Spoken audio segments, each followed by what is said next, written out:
Buenos días, mi nombre es Aimele Lara Echeverry y el día de hoy les voy a hablar un poco sobre el marco legal en relación al COVID-19. Antes que nada, ¿qué es el COVID? Los coronavirus son virus que surgen periódicamente en diferentes áreas del mundo y que causan infecciones respiratorias agudas, es decir, una gripe que puede llegar a ser leve, moderada o severa. Este actual COVID-19 es una enfermedad infecciosa causada por un coronavirus recientemente descubierto. Este ha sido catalogado por la OMS, es decir, la Organización Mundial de la Salud, como una emergencia de salud pública de importancia internacional.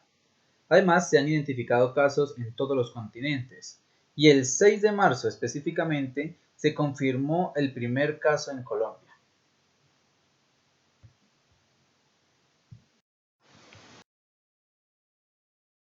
Con este nuevo COVID-19 podremos encontrar pacientes asintomáticos, sintomáticos y sanos. Los asintomáticos, como sabemos, no van a manifestar ningún síntoma específico en relación al COVID-19. Por otro lado, los sintomáticos sí van a manifestar fiebre, tos, secreciones nasales y malestar general. En algunos casos podemos ver que pueden tener pérdida del gusto y del olfato. Y están los pacientes sanos. Por esto es de vital importancia no confiarnos de ninguna persona, ya que hasta ahora todos somos potencialmente infectados, hasta que una prueba diagnóstica de COVID-19 diga lo contrario.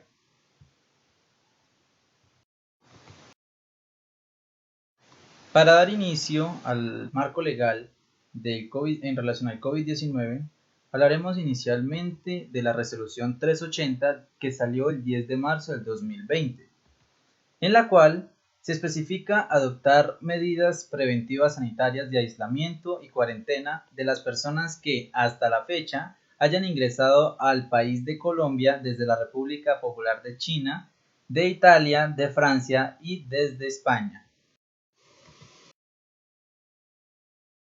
Se manifestaron 4 artículos específicos. En el artículo 1, es decir, en el objeto, se menciona que se debe dar cumplimiento de manera inmediata a las medidas preventivas ya mencionadas hasta el día 30 de mayo del 2020 y solo se podrán levantar de dicha fecha o antes solo si desaparecen las causas que dieron origen o podrán ser prorrogadas si las mismas persisten. En el artículo 2, la cual habla de responsabilidades, se especifica la delegación de la responsabilidad a las autoridades sanitarias y administrativas de tratar la presente resolución en cumplimiento de las medidas preventivas aquí adoptadas y en ejercicio de sus competencias. En el artículo 3, la cual habla de la ejecución de las medidas de aislamiento e internación, dice que tanto los viajeros nacionales como los extranjeros visitantes provenientes de los países que ya se mencionaron deberán cumplir las medidas de aislamiento e internación en su residencia o en un hospedaje transitorio cubierto por su propia cuenta, en la primera ciudad en la que se hayan desembarcado, debiendo informar el lugar en donde se dará cumplimiento a las medidas aquí previstas tanto a Migración Colombia como a la Secretaría de Salud respectiva o a la dependencia que haga sus veces. Por último, pero no menos importante, en el artículo 4, es decir, inobservancia de las medidas, se estipula que la violación e inobservación de las medidas sanitarias preventivas de las que trata este documento deberá dar lugar a las sanciones penales y pecuniarias.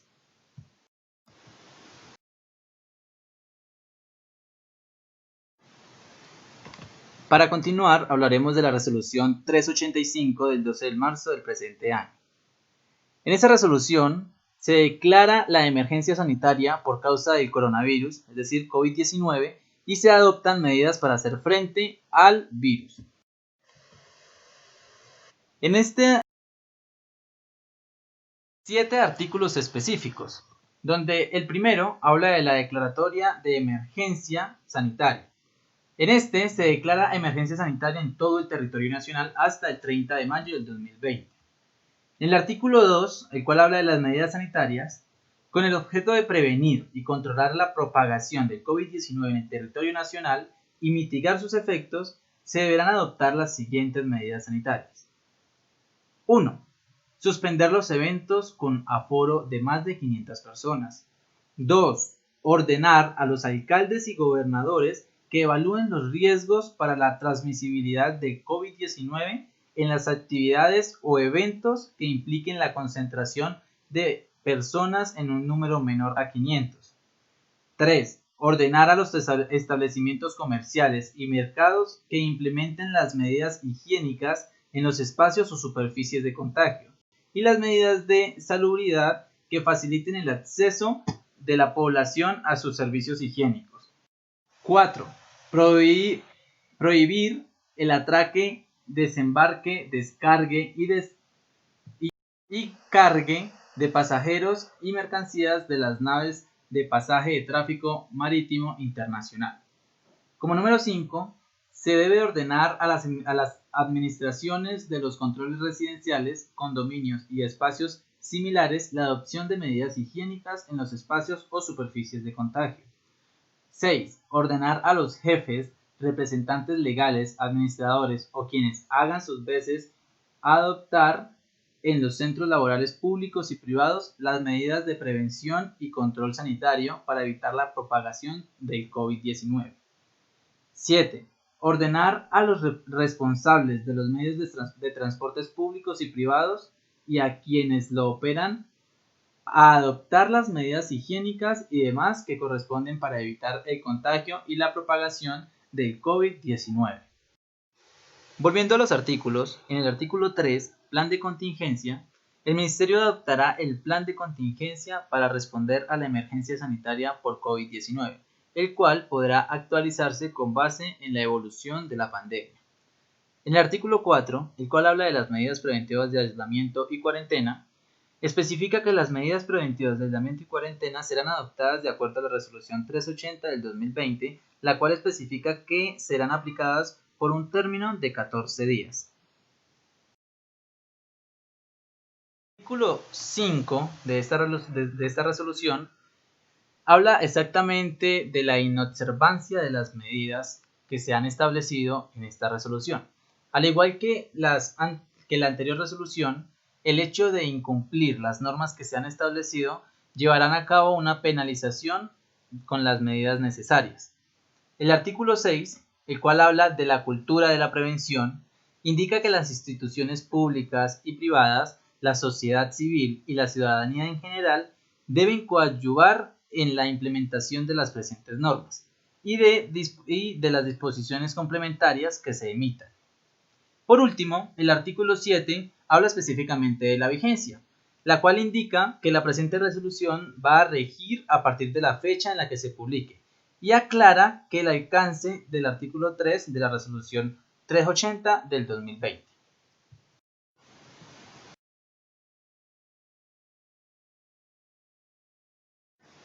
A continuación, hablaremos de la resolución 407 que sale el 13 de marzo del presente año.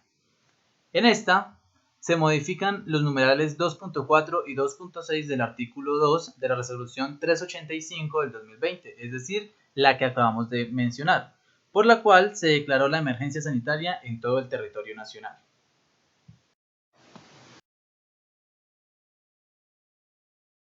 Como mencionaba, en esta resolución se hará la modificación de dos numerales del artículo 2 de la resolución anteriormente mencionada.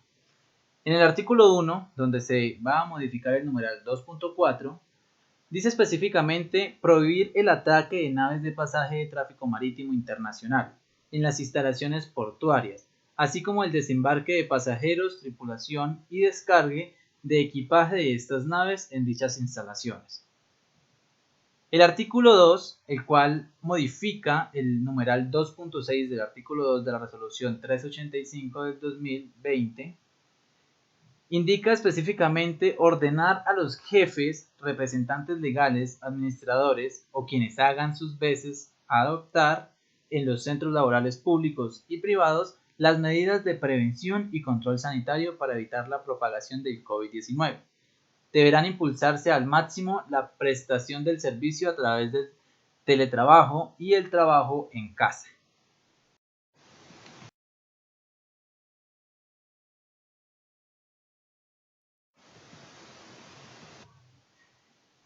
Por consiguiente, vamos a hablar de la resolución 450 del 17 de marzo del presente año. En este se hará la modificación de los numerales 2.1 y 2.2 del artículo 2 de la resolución 385 del 2020. Como primer artículo encontraremos la modificación del numeral 2.1 y 2.2. El 2.1 habla de suspender los eventos con aforo de más de 50 personas. Como lo vemos, ya no van a ser 500 personas, sino 50. Las autoridades locales deberán adelantar las acciones de vigilancia y control para el oportuno y efectivo cumplimiento de la medida. Y en el numeral 2.2, ordenar a los alcaldes y gobernadores que evalúen el riesgo para la transmisibilidad del COVID-19 en las actividades o eventos que impliquen la concentración de personas en un número menor a 50 personas, en espacios cerrados o abiertos, y que, en desarrollo de lo anterior, determinen si el evento o la actividad debe ser suspendido.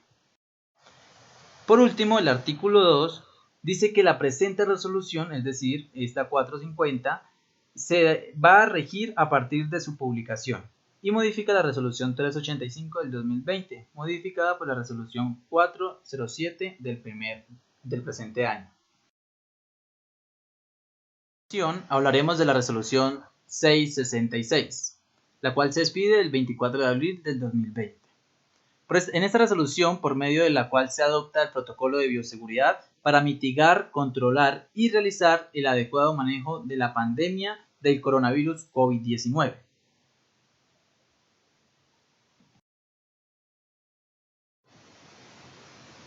En la resolución 666 se estipulan 5 artículos específicos.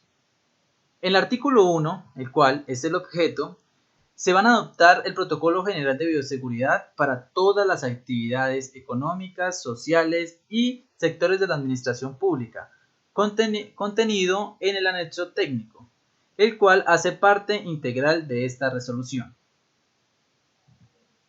En el artículo 2 hablaremos del ámbito de la aplicación. Esta resolución aplica a los empleadores y trabajadores del sector público y privado, aprendices, cooperadores y cooperativas o precooperativas de trabajo asociado, afiliados, partícipes de los contratantes públicos y privados, contratistas vinculados mediante contrato de prestación de servicios de los diferentes sectores económicos, productivos y entidades gubernamentales que requieran desarrollar sus actividades durante el periodo de la emergencia sanitaria y las ARL.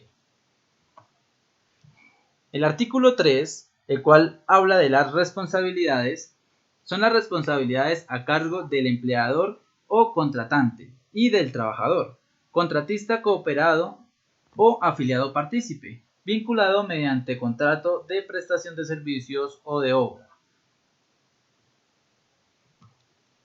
En el artículo 4, la cual habla de vigilancia y cumplimiento de protocolos, se estipula específicamente que la vigilancia y el cumplimiento de este protocolo estará a cargo de la Secretaría Municipal o Distrital o la entidad que haga sus veces, que corresponda a la actividad económica, social o al sector de la administración pública, de acuerdo con la organización administrativa de cada entidad territorial, sin perjuicio de la función de vigilancia sanitaria que deben realizar las Secretarías de Salud Municipal, distritales y departamentales. Y por último, el artículo 5 habla de la vigencia, la cual va a regir a partir de la fecha de su publicación, mientras dure la declaratoria de emergencia sanitaria.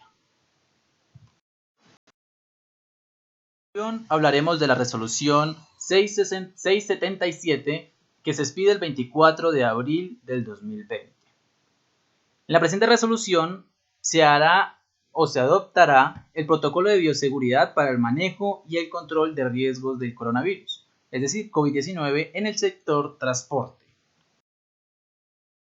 En la resolución 677 se habla específicamente de 3 artículos. En el artículo 1, es decir, en el objeto, se van a adoptar el protocolo de bioseguridad para la prevención de la transmisión del COVID-19 en el sector de transporte, contenido en el anexo técnico de esta resolución. En el artículo 2, el cual habla de la vigilancia y el cumplimiento del protocolo, indica que de acuerdo con lo establecido en el Decreto Legislativo 539 del 2020, la vigilancia del cumplimiento de este protocolo está a cargo de la Secretaría o entidad municipal o distrital que corresponda a esta actividad económica, del municipio o distrito en donde se realizan las operaciones de transporte público o donde se utilizan los vehículos automotores o no automotores de servicio particular, sin perjuicio de la vigilancia que sobre el cumplimiento de las obligaciones de los empleadores realice el Ministerio de Trabajo. Y por último, el artículo número 3, el cual habla de la vigencia y dice que se va a regir a partir de la fecha de su publicación, es decir, 24 de abril del 2020. Hablaremos de la resolución 734 del 8 de mayo del presente año, en la cual se va a definir el criterio para determinar cuándo un municipio tiene la condición de estar sin afectación por el coronavirus y se adopta el protocolo de bioseguridad para la prevención de la transmisión de este virus en estos municipios. En la resolución se han demarcado 5 artículos específicos. En el primer artículo, es decir, en el objeto, se especifica que la presente resolución tiene por objeto definir el criterio para determinar cuándo un municipio tiene la condición de estar sin afectación por el coronavirus y cuándo la pierde, y adoptar el protocolo de bioseguridad para la prevención de dicho virus.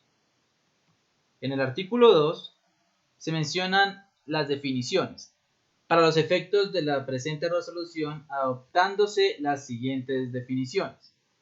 Municipios sin afectación por el coronavirus. Se entiende que un municipio está afectado por el coronavirus 19 cuando no tenga casos confirmados o activos. Y otra definición sería municipios con afectaciones del coronavirus. Se entiende que un municipio está afectado por el coronavirus cuando se ha confirmado la presencia del virus en muestras biológicas de pacientes.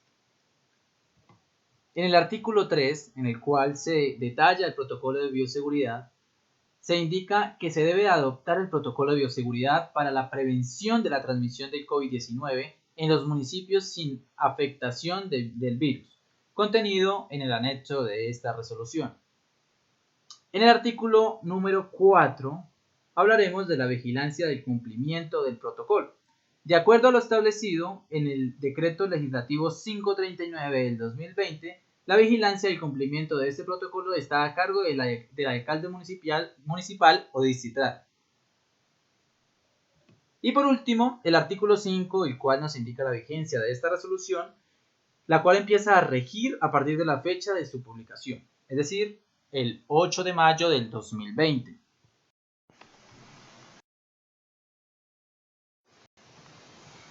A continuación hablaremos de la resolución 844 del 26 de mayo del 2020.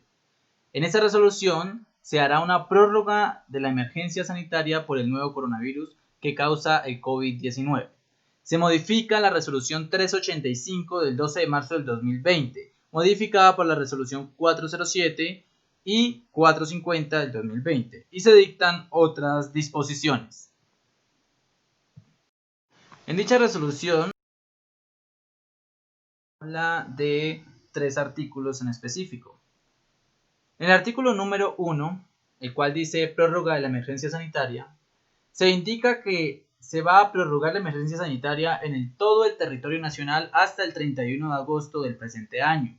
Dicha prórroga podrá finalizar antes de la fecha aquí señalada cuando desaparezcan las causas que dieron origen o si éstas persisten, se incrementará o se prorrogará nuevamente estas emergencias sanitarias. En el artículo 2 se hará modificación del artículo 2 de la resolución 385 del 17 de marzo del 2020, modificada por la resolución 407 y 450 del 2020, las cuales quedarán de esta manera. Con el objeto de prevenir y controlar la propagación del COVID-19 en el territorio nacional y mitigar sus efectos, se adoptan las siguientes medidas sanitarias. Primero, ordenar a quien corresponda la implementación de los protocolos de bioseguridad que expida en el Ministerio de Salud y Protección Social. 2. Extender hasta el 31 de agosto del 2020 las medidas sanitarias de aislamiento y cuarentena preventivo para las personas mayores de 70 años. 3. Extender hasta el 31 de agosto del 2020 las medidas sanitarias de aislamiento y cuarentena preventivo para las personas mayores de 60 años residentes en el centro de larga estancia. 4. Extender hasta el 31 de agosto del 2020 la medida sanitaria obligatoria de cierre parcial de actividades en centros vida y centros día, a excepción del servicio de alimentación que deberá ser prestado de manera domiciliaria. Y de esta manera otros 5 cambios que se realizaron en dicho artículo. Y en el artículo 3, el cual habla de la vigencia, dice que este se empezará a regir a partir de su fecha de publicación.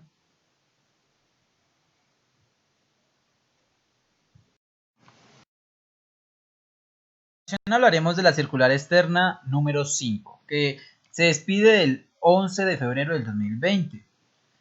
En esta se crean directrices para la detención temprana y el control y la atención ante la posible introducción del nuevo coronavirus y la implementación de los planes de preparación y respuesta ante este riesgo. Para esta circular se han creado acciones específicas. La primera es acciones de vigilancia en salud pública. En esta se tendrá en cuenta las instituciones prestadoras de servicio de salud, las cuales deben de fortalecer e intensificar la vigilancia de infecciones respiratorias agudas e infección respiratoria aguda grave. Además, debe aplicar el protocolo de vigilancia en salud pública para las infecciones respiratorias agudas. Por otro lado, encontramos las entidades territoriales, las cuales deben de divulgar los protocolos e instructivos que se imitan para la vigilancia intensificada de la introducción del COVID-19. La segunda acción se llama acciones de laboratorio para la confirmación de casos. En este caso, las instituciones prestadoras de servicio de salud deberán realizar el análisis diagnóstico confirmatorio del agente etiológico a todas las personas que cumplan con la definición de caso. Además, deberán enviar las muestras al laboratorio de salud pública de la entidad territorial correspondiente, cuando los resultados de los paneles virales y bacterianos realizados a una persona clasificada como casos sospechosos sean negativos. Por otro lado, las entidades territoriales estarán en la obligación de establecer con las EAPB de su territorio las rutas de atención y acceso a las pruebas diagnósticas requeridas para el estudio de otros agentes infecciosos o no infecciosos. Además, deberán remitir al Laboratorio Nacional de Referencia del INS las muestras recibidas de las IPS que obtuvieron resultados negativos al aplicar el panel viral y el bacteriano. La tercera acción, en este caso, serán las acciones para prevenir y controlar. En este caso, las instituciones prestadoras de servicio de salud tendrán la obligación de reforzar medidas estándar de protección para el manejo de los pacientes. Además, deberán adoptar las medidas de control como aislamiento, ventilación para los casos confirmados, entre otros. Y las entidades administradoras de planes de beneficios estarán encargadas de capacitar a las redes de prestación de servicios en medidas de prevención y control de infecciones asociadas a la atención en salud. Por otra parte, las entidades territoriales nuevamente estarán en la obligación de capacitar a las redes de prestación de servicios en medidas de prevención y control de las infecciones asociadas a la atención en salud.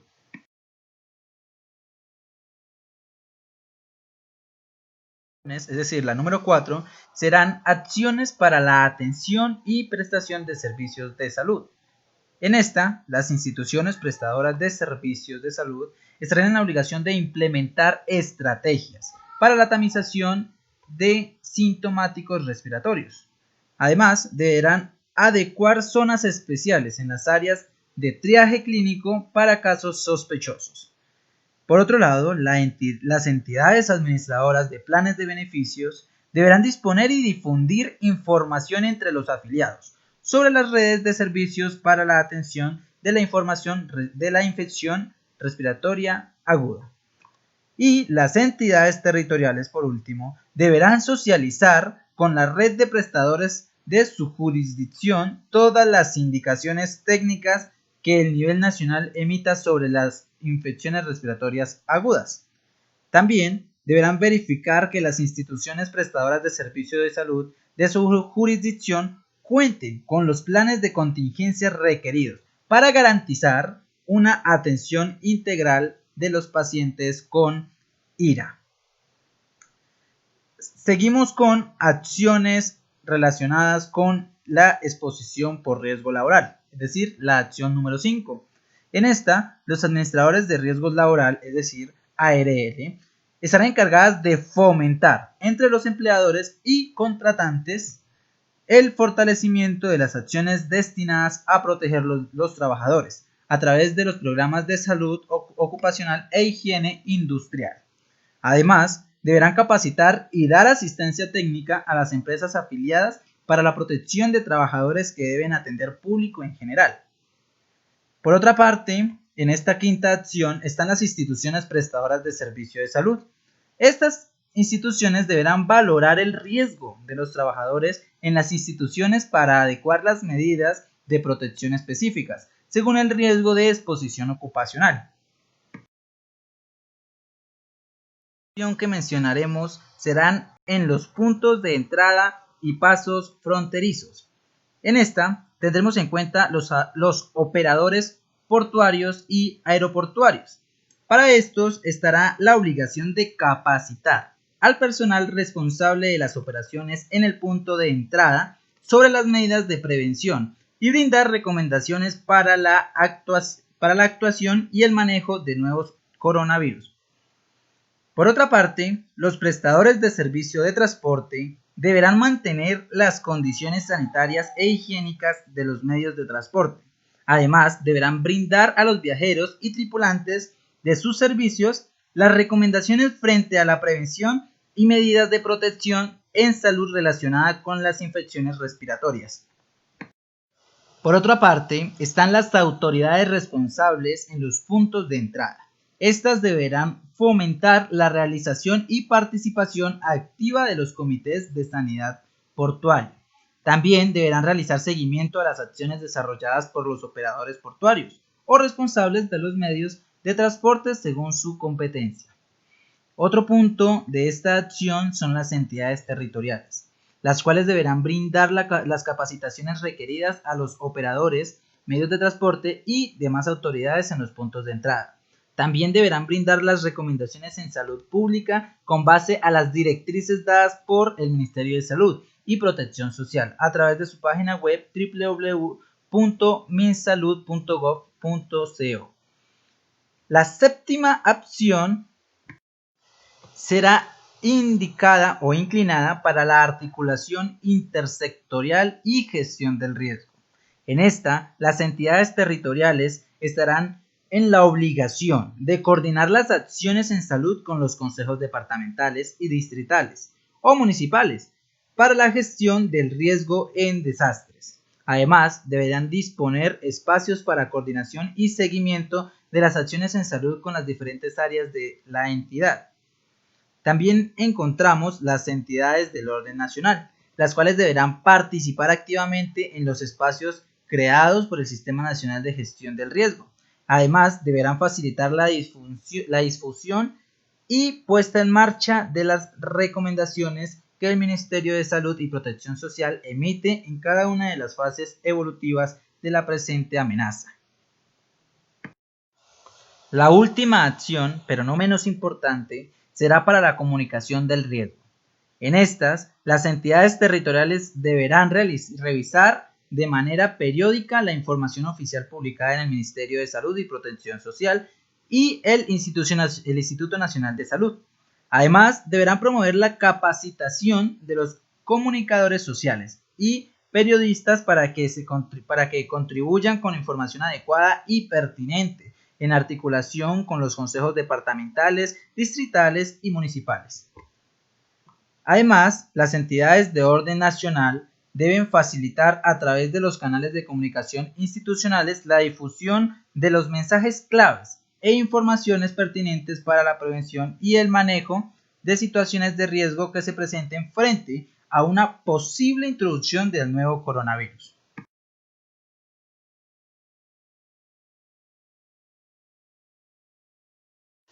A continuación hablaremos de la circular número 11 expedida el 9 de marzo del 2020.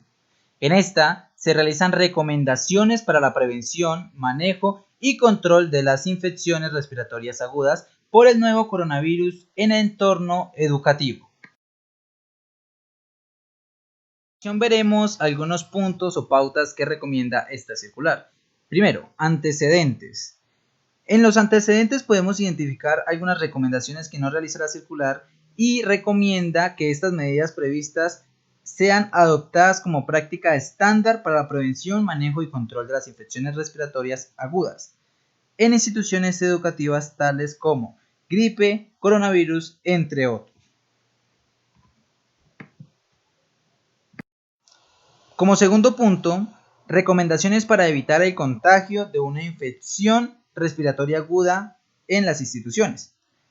En este punto hablaremos de algunas estrategias que se deberán implementar para poder prevenir la enfermedad o evitar el contagio, además de disminuir la propagación de infecciones respiratorias agudas en las instituciones educativas. Estas deben implementar rutinas de lavado de mano frecuente, además de disminuir en un 50% la posibilidad de infectarse. En esta circular se desarrollan más de 15 ítems específicos que deben realizar las instituciones educativas para prevenir el COVID-19. Como tercer punto, se realizan acciones para identificar casos de COVID-19 en un entorno educativo. En estas se van a crear como propósito contribuir con la identificación de casos de COVID-19 ante la presencia de un cuadro gripal o respiratorio en un niño, joven o adulto. Esto es la presencia de fiebre, tos, dolor de garganta o dificultad respiratoria. Las instituciones educativas deben indagar si cuenta con un antecedente de viaje en los últimos 14 días a países donde hay circulación activa del virus. Así como esta, muchas otras recomendaciones que se deberán llevar a cabo por las instituciones educativas. Hablemos de la circular número 18, que se expide el 10 de marzo del 2020. En esta se realizan acciones de contenido ante el COVID-19 y la prevención de enfermedades asociadas al primer pico epidemiológico de enfermedades respiratorias. Mencionaremos algunos de los ítems más importantes que enmarcan esta circular. El primero de ellos es para minimizar los efectos negativos en la salud de los organismos y entidades del sector público y privado. Deberían promover en los servicios públicos, trabajadores y contratistas el adecuado y permanente lavado de manos. Además, suministrar a los servidores públicos, trabajadores y contratistas por medio de los propios organismos y entidades públicas y privadas y administradoras de riesgos laborales información clara y oportuna, así como estas, algunas otras recomendaciones que serán de vital importancia para minimizar los efectos negativos en la salud. El otro punto importante son las medidas temporales y excepcionales de carácter preventivo. Teniendo en cuenta que la tos, fiebre y dificultad para respirar son los principales síntomas del COVID, los organismos y entidades públicas y privadas deberán evaluar la adopción de las siguientes medidas temporales. Primero, autorizar el teletrabajo. Segundo, adoptar horarios flexibles. Tercero, disminuir el número de reuniones. 4. Evitar áreas o lugares con aglomeraciones. Como tercer ítem encontramos las responsabilidades de los servidores, trabajadores y contratistas. Estos deberán informar inmediatamente en los canales dispuestos para tal fin. Además deberán cuidar su salud y la de sus compañeros de trabajo. También deberán lavarse constantemente las manos con agua y jabón y evitar tocarse los ojos, nariz y boca sin habérselas lavado. Así como estas otras directrices que deberán seguir para poder conservar su integridad.